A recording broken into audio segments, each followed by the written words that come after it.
ఎన్నికలు సజావుగా జరగాలి, బాధ్యతాయుతంగా జరగాలని ఎన్నికల సంఘం భావిస్తుంటుంది. అందుకోసమనే అనేక రకాలు విజిల్ యాప్ దగ్గర నుంచి షాడో పార్టీల దాకా అనేక ప్రయత్నాలు చేస్తుంటుంది.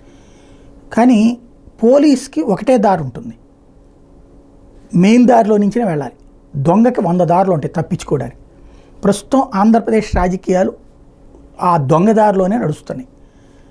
ఇదివరకు పెయిడ్ ఆర్టికల్స్ అంటే డబ్బులు ఇస్తే వీడు గెలుస్తారు అనేటువంటి ఆర్టికల్స్ నడిచాయి. ఇప్పుడు అలా కాకుండా కొత్త ఆర్టికల్ సిస్టంలోకి వచ్చింది.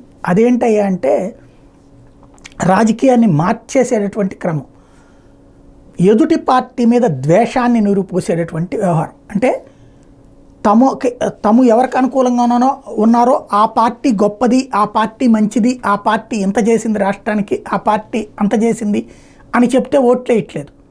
కాబట్టి ఎదురోడు చెడ్డోడు కాబట్టి వీళ్ళకి ఓటేయండి అనేటటువంటి సరికొత్త పెయిడ్ ఆర్టికల్స్ ప్రారంభించారు. ప్రస్తుతం నేను నిన్ననే చెప్పా, ఆంధ్రజ్యోతి 2 పేజీల కథనాలు అదేని. ఇప్పుడు చూస్తే 2 పేజీల కథనాలు.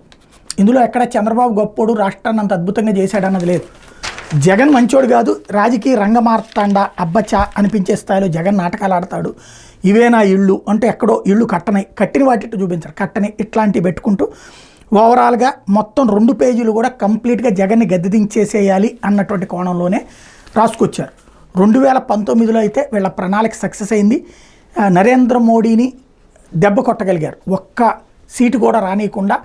అంతకుముందు 2.5% ఓట్లు వచ్చినటువంటి వాళ్ళని 1% లోపుకి పడేలా చేయగలిగారు. కాకపోతే అలాని చంద్రబాబు ఏమీ అధికారంలోకి రాలేదు. ఇప్పుడు జగన్కి వ్యతిరేకంగా రాస్తున్న వార్తల వల్ల జగన్కి అట్లాగే డౌన్ అయిపోతే అప్పుడు ఆటోమేటిక్గా తమకే ప్రయోజనం, చంద్రబాబుకే ప్రయోజనం అన్నటువంటి కోణంలో రాస్తున్నారు. దీన్ని అదుపు చేయడం ఈసీ వల్ల అవుతుందా? దీన్ని ఎలా చూడాలో కూడా ఈసీకి తెలియదు. ఇప్పుడు ఈసీ కొత్త నిపుణులను ఎవరన్నా పెట్టుకోవాలి, ఇట్లాంటి వాటి సంగతి ఏం చూడాలన్నది.